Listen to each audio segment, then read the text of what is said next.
அனைவருக்கும் வணக்கம். மேலே உள்ள இந்த செய்தித்தாள் செய்தியை பாருங்கள். மேற்கு வங்கம் அரசு ஓபிசி பிரிவினர் தொடர்பாக ஒரு 2 சட்டத்திருத்த மசோதாவை சட்டப்பேரவையில் நிறைவேற்றிருக்காங்க.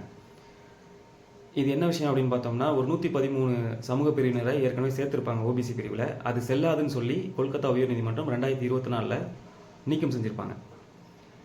இப்போ அதில் உள்ள குறைபாடுகளை களையிறதுக்கு தான் இந்த 2 சட்டத்திருத்த மசோதாவும் சட்டப்பேரவையில் நிறைவேற்றப்பட்டிருக்கு. இதை எப்படி நம்ம எக்ஸாம் கூட லிங்க் பண்ணி பார்க்கலாம் அப்படின்னு பார்த்தோம்னா, ஒரு சமூக பிரிவினரை ஓபிசி பிரிவில் சேர்க்கறதுக்கும் நீக்கிறதுக்கும் யாருக்கு அதிகாரம் இருக்குது அப்படின்னு பார்த்தோம்னா, அந்தந்த மாநில அரசுக்கே அதிகாரம் இருக்குது. இதை சொல்கிறது அரசியலமைப்பு சட்ட திருத்தம் 105வது அரசியலமைப்பு சட்ட திருத்தப்படி ஒரு மாநிலத்தில் உள்ள சமூக பிரிவினரை சேர்க்கறதுக்கும், அதாவது ஓபிசி பிரிவில் சேர்க்கறதுக்கும் நீக்கிறதுக்கும் யாருக்கு அதிகாரம் இருக்குன்னா அந்தந்த மாநில அரசுக்கே அதிகாரம் இருக்குது. இது ஒன்று.